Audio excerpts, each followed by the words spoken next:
To masquerade as something means to pretend to be something that you're not. For example, inwardly she is jealous of me and outwardly she masquerades as my well-wisher. To better your English communication skills and to groom your personality, keep following my ID, that is Gaurav Motive Groom. We mock somebody's face features or their height or any body shaming we do. So we must understand that we are criticizing the creator, not the art.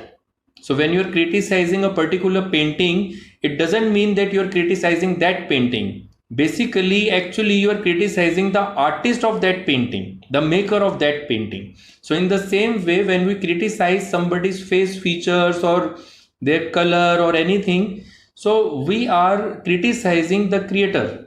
So beauty lies in the eyes of the beholder. The person who is actually in the love with the Lord, he will never criticize anybody's appearance. Have you deposited the money in the bank? हम लिख सकते हैं बेटा दा लगाने की कोई ज़रूरत नहीं है, लगा लेंगे तो गलत भी नहीं है. Eat the food, drink the water, water the plants, open the door. अरे इतना दा लगाओगे तो दादा बन जाओगे. तो दा लगाने की ज़रूरत नहीं है, तब लगाना है जब ज़रूरी है. ज़रूरी कब होता है? When we talk about a particular person और a thing, in that case we use the. There are some other points also, but this is one of the points. So if you're talking about the particular bank, that in the bank, in the matlab that particular bank, then you can say in the bank, right? अब जैसे आपने कहा कि I wanted to go to HDFC Bank today, I had some work there, but I could not go. मैंने कहा I also have some work in the bank. In the bank मतलब in that particular bank that you are talking about. So in that case we use the, otherwise we don't need to use. ठीक है. अगर बारिश ना हुई तो मैं अभी यहाँ पर और वीडियोस बनाऊंगा. I will make more videos here weather permitting. अगर बारिश ना हुई इसको अंग्रेज़ी में कहा जाता है वेदर परमिटिंग. अपनी अंग्रेज़ी और पर्सनैलिटी को बहुत अच्छा बनाने के लिए मेरे आईडी गौरव मोटिव रूम को फॉलो करते रहिए. ऑल ग्रीक का मतलब होता है जो कुछ समझ ना आए, जो सर के ऊपर से निकल जाए. ग्रीक लैंग्वेज जो है that is one of the most difficult languages. वो बहुत ज़्यादा कठिन भाषाओं में से एक है. ठीक है. तो इसलिए उसका एक इडियम है ऑल ग्रीक. ऑल ग्रीक मतलब सर के ऊपर से निकल गया, कुछ समझ नहीं आया. अब अगर मैंने आपको बोला आप बोलोगे सर ये क्या बोल दिया. आप बोलोगे sir this is all Greek to me. ये मेरे सर के ऊपर से निकल गया, मुझे कुछ समझ नहीं आया. समझ में आया. तो ऑल ग्रीक का मतलब होता है जो कुछ समझना है. So whatever I speak, if anything of that is all Greek to you, then you have to immediately raise a question. जब हम पले बड़े की बात करते हैं तो हम वर्ड यूज करते हैं इंग्लिश में बॉर्न एंड ब्रॉट अप. ये बहुत चलन में है. तो इंडिया में है ये ज़्यादातर ना, इंडियंस बोलते हैं born and brought up. But बाहर की कंट्रीज में, अमेरिका और ब्रिटेन वगैरह में इसको ऐसे नहीं बोला जाता. इसको बोला जाता है बॉर्न एंड ब्रेड.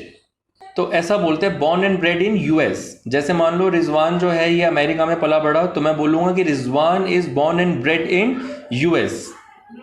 इसी तरीके से I am born and bred in India. मैं इंडिया में पला बड़ा हूँ, I am born and bred in India. तो बॉर्न एंड ब्रेड शब्द कैसे यूज किया जाता है? तो आप यही बोल दो कि they are born and bred in that environment. वो उसी माहौल में पले बड़े. There is a difference between words and actions, and we must understand this difference. Like we are most of the time engaged in only words, we keep on blowing our own trumpet and we forget to convert our words into actions. In English also there is a saying, actions speak louder than words, and one of the Indian mystics, Kabir Sahab, had also said the same thing in one of his couplets, speaking is hollow, in action is the strength. We must understand these things and make our lives better.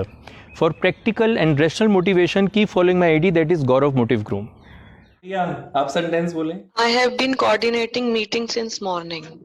ठीक है. अब यहाँ पे सुप्रिया एक चीज का ना ध्यान से सुनिएगा. कोऑर्डिनेट हम लोग बोलते हैं, कोऑर्डिनेट है ना. इसकी सही प्रोनाउंसिएशन होती है coordinate. I have been coordinate. I have been coordinating meeting since morning. I have been coordinating since meeting since morning. Yes. तो क्योंकि coordinate ना सर. Yes. तो वो को और फिर हाइफन फिर ऑर्डिनेट ऐसे लिखा जाता है उसको प्रॉपरली. ठीक है. कोऑर्डिनेट जैसे कोऑपरेट. हम लोग बोलते हैं कोऑपरेट करो, भाई कोऑपरेट करना चाहिए. कोऑपरेट नहीं होता है, कोऑपरेट. ठीक है? Cooperate. Yes. Right, sir. Thank you. You're most welcome. There is a saying in English language, everything in the garden is rosy. It means everything is fine. To groom your personality and to better your English communication skills, keep following my ID, that is Gaurav Motive. मैं इस वक्त कुदरत के बीच में हूँ और शहर की भागदौड़ यानी हसल एंड बसल से बहुत दूर. For example, I am far from hustle and Bansal of the city. अपनी अंग्रेज़ी और पर्सनैलिटी को बहुत अच्छा बनाने के लिए मेरे आईडी गौरव मोटिव ग्रूम को फॉलो करते रहिए.